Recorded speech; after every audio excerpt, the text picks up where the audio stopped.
위기가 올 때 바로 망하는 회사가 있고요. 그것을 버티는 회사가 있어요. 이것은 그 회사의 구조가 다르기 때문인데요. IMF 때라든지 2008년 위기라든지 코로나 위기라든지 전쟁 위기라든지 이럴 때마다 고정비가 많은 업종들이 먼저 흔들리는 것을 볼 수 있습니다. 근데 그러면 이런 고정비가 많은 회사들은 무조건 안 좋은가? 또 그렇지도 않거든요. 호황이 올 때는요, 이 회사들의 이익률이 어마어마하게 높아집니다. 이렇게 회사는 구조를 갖고 있고요. 그 구조가 손익계산서에도 반영이 됩니다. 그래서 이번 시간에는 손익계산서에 나타난 기업의 DNA에 대한 이야기를 해보려고 합니다.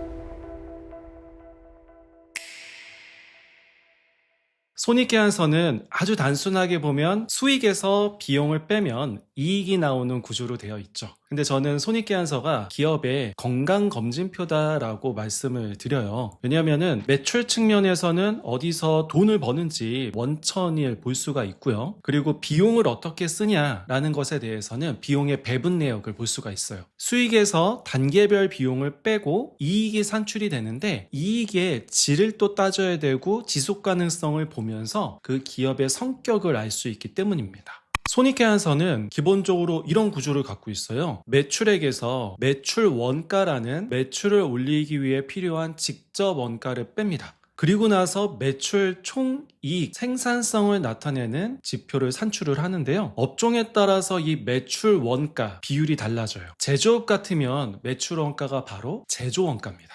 근데 이제 유통하는 회사 같으면 직접 제조를 안 하다 보니까 매입한 원가가 되겠죠. 프랜차이즈 회사다라고 하면은 마케팅이라든지 광고를 하는데 이 부분은 또 매출 원가에는 안 들어가요. 이 마케팅이나 광고라든지 본사를 유지하고 교육하는 원가는 판매비와 관리비 항목으로 매출 총이익 밑에서 차감하게 됩니다. 연구개발비도 마찬가지예요. 그러면은 판매비와 관리비와 연구개발비를 차감하고 나서 나오는 이익 항목이 있는데 이 이익이 유명한 영업이익입니다.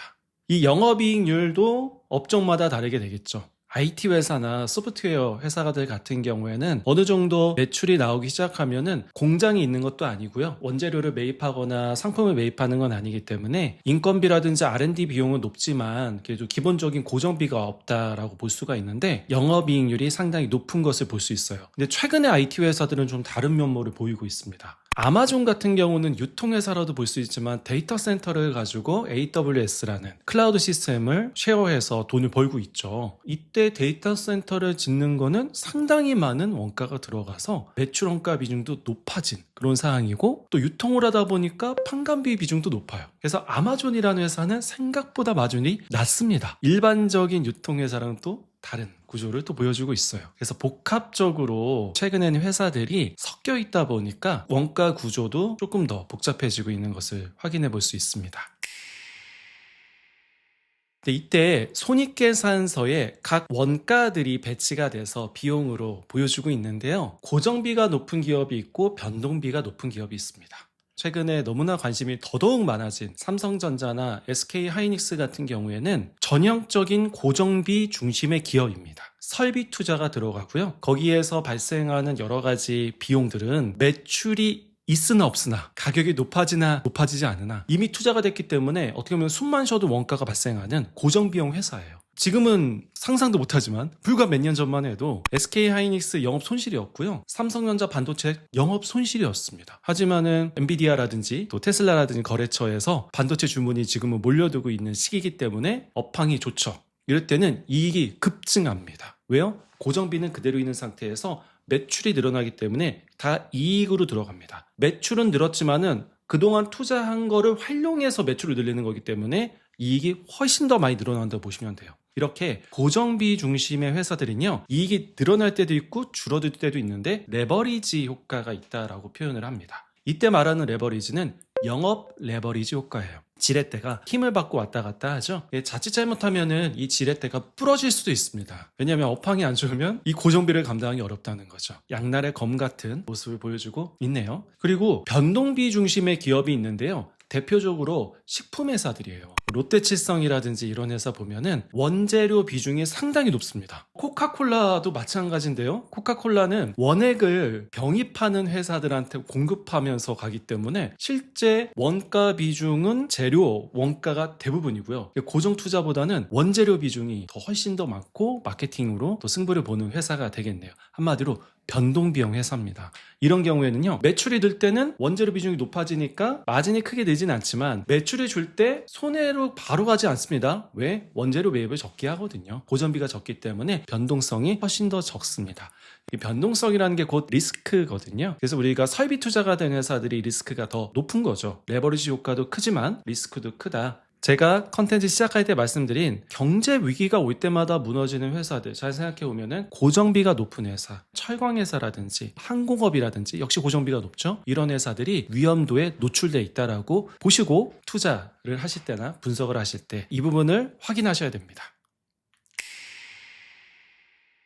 손익계산서의 구조를 비용 관점에서 봤다면 이익 관점에서도 봐야 됩니다. 먼저 매출 총이익은 생산성을 나타내고 있고 영업이익은 본업의 이익이고요. 최종 순이익, 영업 외적인 수익 비용, 그리고 법인세 또는 개인소득세, 세금까지 다 뺀 거예요. 그리고 나서 최종적인 순이익인데 이 영업 외적인 부분에서는 반복적이지 않은 비용들도 나와요. 예를 들어서 환차손이 크게 났다. 이거는 어떻게 보면 거시경제적인 요소지 영업과는 상관이 없고요. 건물을 10년 동안 갖고 있다가 한번 팔았는데 차익이 크게 났어요. 그럼 우리 순이익이 커졌을 텐데 잘했다라고 보기에는 좀 어렵죠. 회사는 영업 손실 나고 있을 수도 있거든요. 그렇기 때문에 이익 측면에서 봤을 때는 반복적이고 지속 가능하고 영업 관련된 이익을 잘 확인을 하셔야 되는데 좋은 이익이다 나쁜 이익이다 라고 제가 한번 이분법적으로 말씀을 드리면은 좋은 이익은 반복적이고 지속 가능한 이익이고요. 본업에서 나오는 이익입니다. 나쁜 이익은 일회성 이익이 되겠어요. 삼성전자가 몇 년 전에 회사의 영업 손실이 발생할 때 영업이익은 마이너스지만 당기순이익은 플러스였어요. 왜 그런가 봤더니 200개가 넘는 자회사들로부터 배당 수익을 얻었거든요. 거의 한 20조 원 넘게 배당 수익이 생겼습니다. 이거는 정말 한 번 딱 발생할 수 있는 이익이었어요. 반복된다라고 볼 수는